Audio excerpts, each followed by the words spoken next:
Băgăm în tunel la Garmisch. Băi, fain e noaptea aici. Mie îmi place. Mă duc să descarc la Hagebau, la Garmisch. Au descărcat un coleg de-a meu odată acolo. Și ce eu făcut ăla. Era un băiat mai sclifosit de el, mai tânăr, nu știu. Și zice către el, ploua afară. Stai și așteaptă-mă aici. Dacă vedeți voi unde. Acolo mă duc și eu. Că viu imediat. Mă, și stă colegul ăsta meu în ploaie acolo, ludă. Până la un moment dat ăsta nu a mai venit. A zis, bă, stai că mă duc în camion înapoi. Vine el după un timp. Bă, eu ți-am zis, zice, să mă aștepți aici la ușa afară, nu în LKV, nu în camion. Și ăsta zice, bă, tu crezi că eu sunt animalul tău să stau acolo în ploaie să te aștept pe tine la ușă? Și ăsta, ce mă zice, ai gura mare? Stai că-mi dau geaca jos și ne batem. Bă, ăsta, fratele ăsta meu, colegul ăsta meu, zice, da mă, ne batem, stai mă că ne batem. Ia pune mâna acolo, avea el o țavă, nu știu ce avea în camion. Când vede că deschide ușa, dar și-a dat ăsta geaca jos. Când vede că deschide ăsta ușa, bă, că o ia la fugă. Ăsta iasă cu țava și dă într-o... Era niște scânduri acolo, să nu știu ce-a fost. Niște palezi cu ceva. Când dă ăsta cu țava aia sau Oliverul ce-a avut una în scândurile alea, măi, când a auzit ăla că a bubuit și a strigat ăsta odată, uai! A fugit pe ușa acolo, era un automat de ăsta de cafea de aia la 50 de bani, 50 de cenți cum e aici. Ăsta după el, băi, s-a băgat ăla în, s-a băgat în automatul ăla de cafea. L-a doborât jos, s-a închedecat și o căst și striga acolo, mă, ajutor, ajutor. Bă, cea mai tare fază a fost. Eu am râs când m-a povestit ăsta, prietenul ăsta meu, dar n-am mai putut. Măi, auzi, stai că la el, când dau geaca jos, știi? Stai când dau geaca jos, zice, și ne batem. Și când s-a dat ăsta, nu s-a luat la fugă. Măi, el vroia să-l aștepte ăsta în ploaie acolo afară. Atât-l minune. Au, că ajung la descărcat, dar nu știu zău unde. Mă, aici intri, dar nu știi dacă mai ieși. Aici intri, dar nu știi dacă mai ieși. Unde e, mă, Hagebau mai, mă, unde? Că eu nu văd niciun Hagebau. Aoleu, Doamne. Bă, dar nu va fi ăsta aici. Că e un magazin aici. Bă, ăsta e Deca, ce sunt astea? Hai de viața mea. Băi!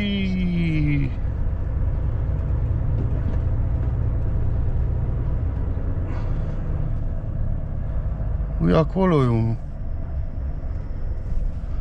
Fai și închisă strada.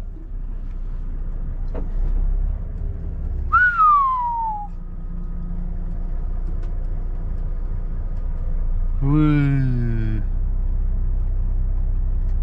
Cum intru eu aici, bă? Băi, oameni buni, bă. Fiți atenți, bă.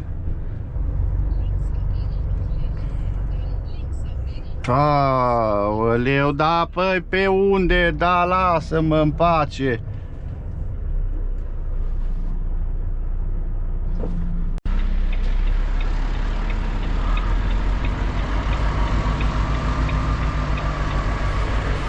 N-am ce să fac, băi, oameni, pe unde să mă duc, băi? Că e închisă strada aia acolo, mă. Hai și tu, hai, dați toți.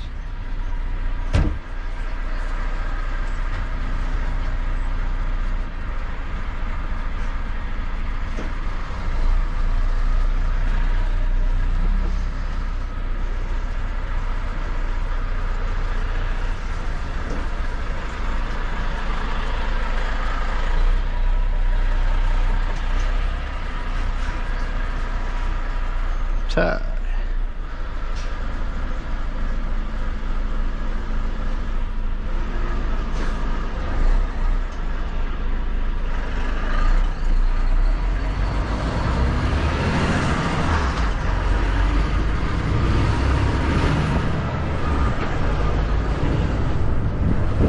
Exact acolo ne trebuia eu să intru, străduța aia închisă, dacă da.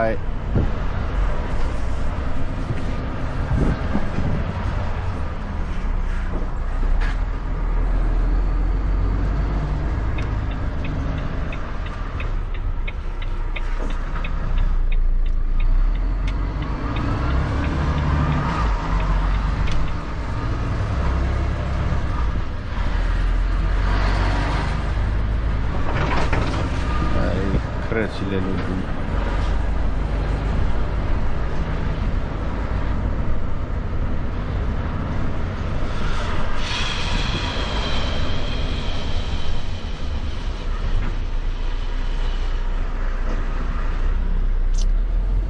Ei, omule, mă.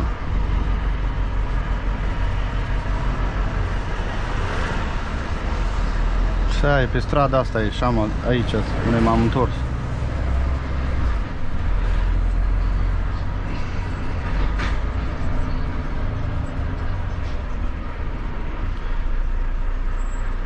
Deci fiți atenți. Hai ăsta cu bicicleta, să te lasă treci, că cred că aia e strada unde trebuie să mă bag și mă bag cu spatele.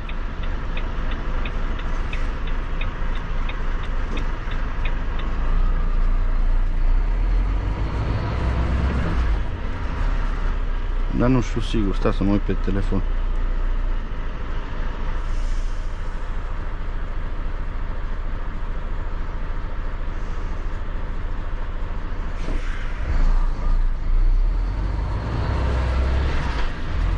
Cred că asta e. Îmi bag cu spatele.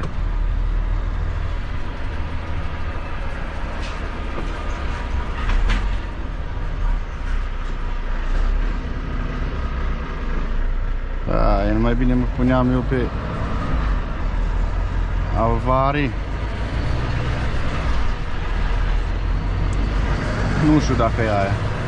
Acolo arăta drum fără ieșire. Și am mai fost odată și nu era drum fără ieșire.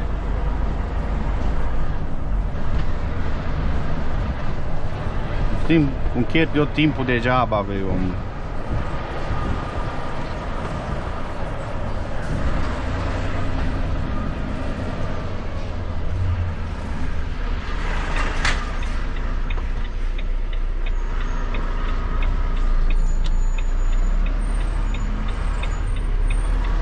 Ce face omul ăsta?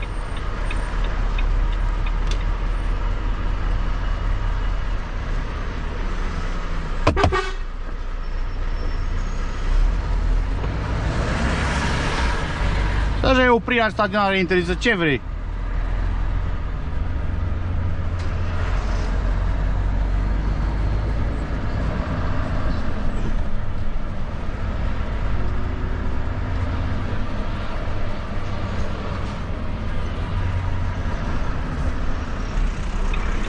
Vreau să mă bag pe aici.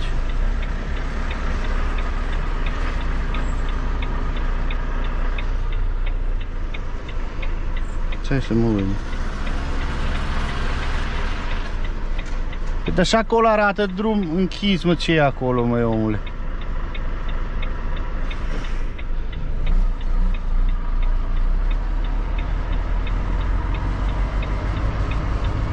Bă, e bine, bă.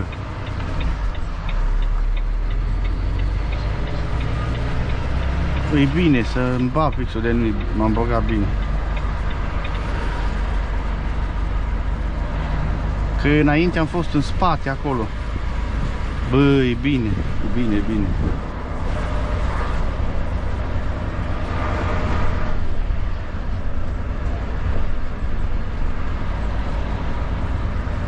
Eu cred că și pe strada aia de mă băgam cu spatele era ok. Aoleu, să vedem acum, mama, tata. Timon și Pumba.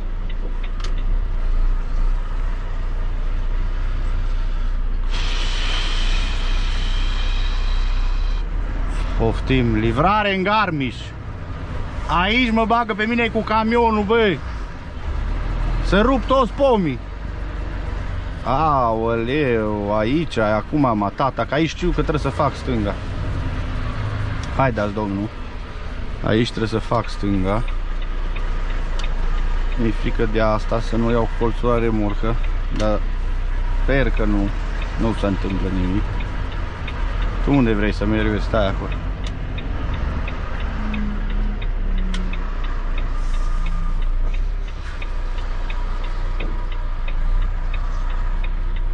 Sper că nu se întâmplă nimic. E urât rău aici, e urât rău.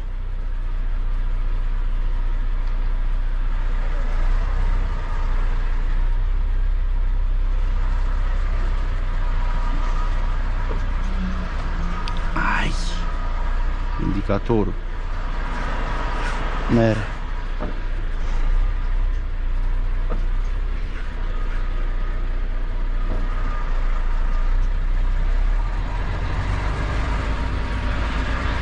Oh, Jungs, ce-ați făcut?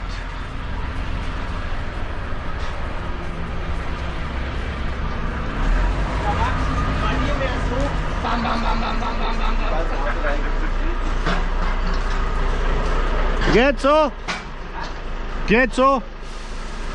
Hab ich ganz vor die Ware, weißt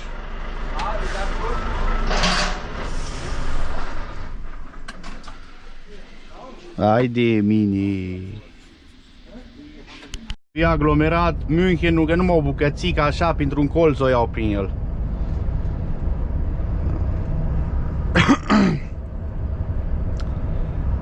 Cred că o merge bine. Că e 60 și 60. 60, bă. Andre Richtungen. Aoleu. Aoleu. Băi, eu trebuie să... Băi, băiatule. Lasă-mă să intru. Bă, ce cu 40 aici, mă? De la 40 la oră. Cred că mă bagă prin ringul la München. 40 la oră. 40 la oră, bă. 40 la oră. Da.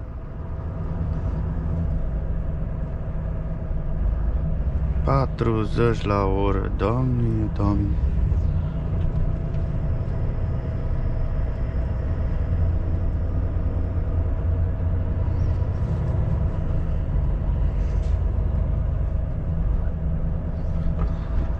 Staugefahr. Pericol de Stau.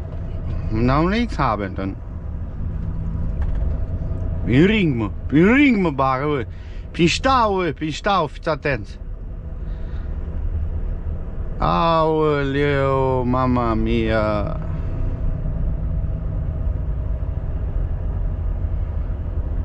Mama mia.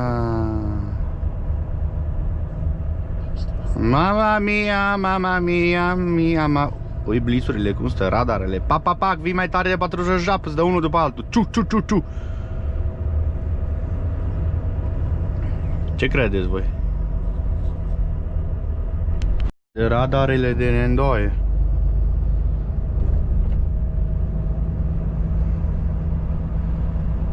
$50. Hai mă, dacă ies de aici să intru pe 8 să mă duc în nevoie. O jumătate de oră am pierd, că mi-am băgat și motorină. Am avut rezervoare legale amândouă. N-am nimică. Lasă-mă, băi, băiatule, fii, bă, și tu, bă, că eu trebuie să o iau la dreapta, bă, la Lindau, Stuttgart, bă. La Lindau, Stuttgart trebuie să o iau eu.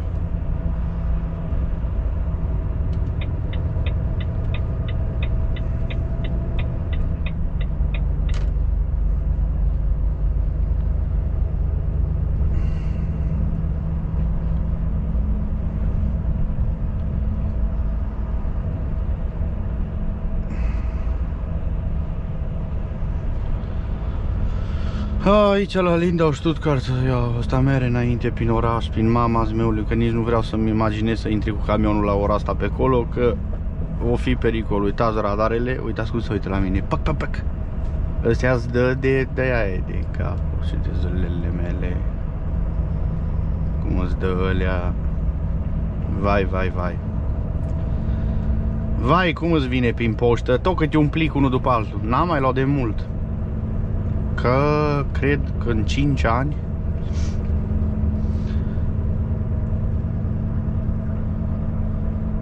în 5 ani,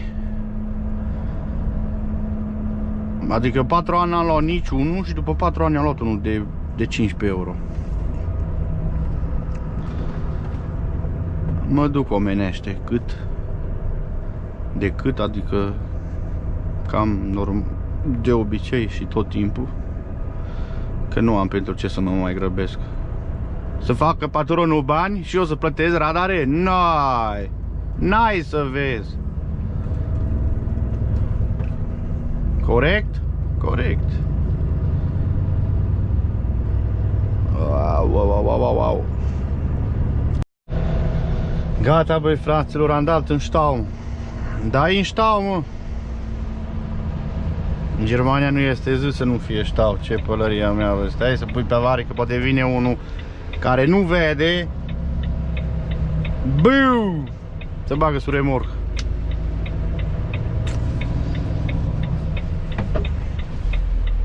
Totdeauna să păstrați distanța de el din față. Eu totdeauna păstrez destul de multă, pentru că și când se întâmplă ștau, pui pe avarii. Foarte multe accidente s-au întâmplat. Nu vede ăla din spatele tău, cu camionul sau cu orice ar fi. Și cum te ia? Din plin. Și decât să te strângă și pe tine între fiar, dacă ai un 30 de metri, un 20 de metri, e mai bine decât un metru în curul lui ălalt. Că te face zob. S-a întâmplat, am pățit o dată pe 6, nu mai știu când a fost, că nu mai țin minte. Eram ultim am fost la ștau, am pus pe avarii, frumos, mi-am păstrat distanță, tot așa, destul de multă. Și dintr-o dată, deci pe banda de urgență, au trecut unul, deci nu dintr-o dată, au fi trecut un minut, mai mult nu. Deci au trecut pe banda de urgență unul cu 90. Deci și s-a dus. Băi, am zis ăsta să bagă undeva. E imposibil să nu să bage undeva sau în ceva. Am mai stat un pic. Vroiam să mă dau jos să mă uit, dar am zis, mă, nu mări, stai să se adune în spatele meu vreo 5-6 camioane, să văd ce s-a întâmplat eu cu ăla, unde s-a dus el pe banda de urgență, că n-aveam vizibilitate să văd. În fine, s-a început să meargă ștau cu 5 la oră, 10. Când merg, la un moment dat am dat de el. Cât s-a mai dus din spatele meu unde am stat eu prima dată, să zic, un 400 de metri. O rupt balostrada de pe dreapta, în șanț, suspendat acolo, pulberi. Aia au făcut. Eu dacă nu aveam distanța în spatele lui ăla, că de atunci am învățat minte să păstrez distanța în ștau, venea și mă lua din spate din plin, eu fiind la 1 metru de ăla din față, nu mă zdrobea și pe mine. Îți dai seama, el venea cu 90, cu 40 de toni. Biciu! Îmi dădea. Deci el o observa, probabil, dar prea târziu și nu mai a avut ce să facă. Doar decât să o ia pe banda de urgență. Altfel se băga în mine. Sau în mașinile mici de pe banda 2. Sau banda 3, că nu mai știu pe chiar exact unde eram. În zonă cu triben sau cu 2. Și surpriza a fost că era român de-a nostru, era cu numere de România, nu mai știu ce oraș. Un om la vreo 50 de ani, mai în vârstă un pic. N-am avut ce să facă, n-am putut să-l ajut cu nimica, de acolo afară nu puteai să-l tragi. Probabil o sunat, o vin ceva șlepăr.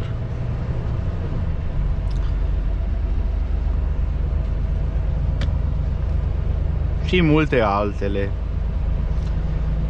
Se întâmplă multe pe drum. Trebuie să ai grijă cel mai mult la ăia la alți participanți în trafic.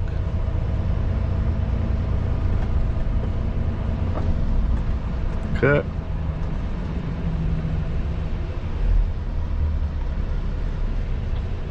sunt foarte periculoși. Sunt și din aia periculoși și șmecheri, să-i vedeți. Adică cum? Fiți atenți. Te duci în curul lui, îți merge cu 85 de km pe oră. Îl depășești, te bagi în depășire, că a ta mere 90, de exemplu cum e a mea. Mă bag în depășire, de foarte multe ori am pățit. Odată vreau să vă filmez, să vedeți. Și vine coborâre. Mă credeți că îi dă drumul cu 100? Îi dă drumul cu 100 la vale. Deci să gata panta, să gata coborârea, vine rampă, urcare iară, 60, la fel, te ba să-l depășești, până să-l faci, să-l depășești, o urcă și trebuie să coboare.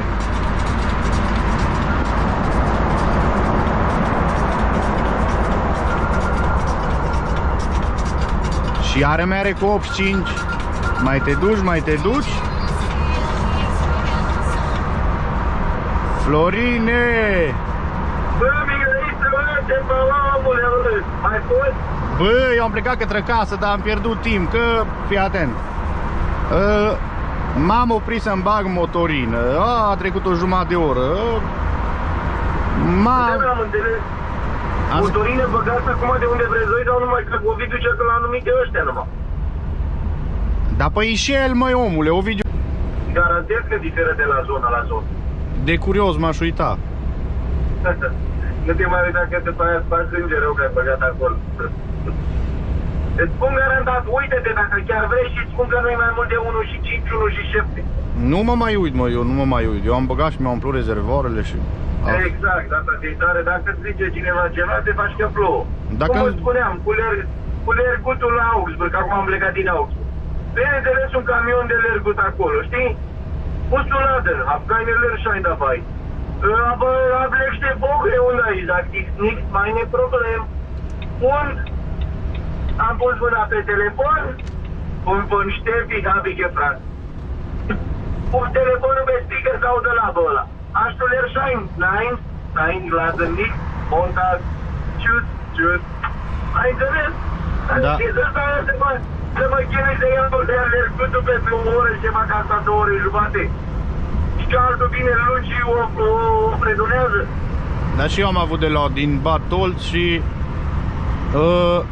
nu ți-am zis cum a fost încărcat, n-am mai vorbit, că ai ieșit de fapt. Sau nu, eu ți-am zis că ies, că vine la să descarce. Da, erai la jumate. Deja am avut Batolț, prima descărcare, Penzberg și Garmisch. Știi?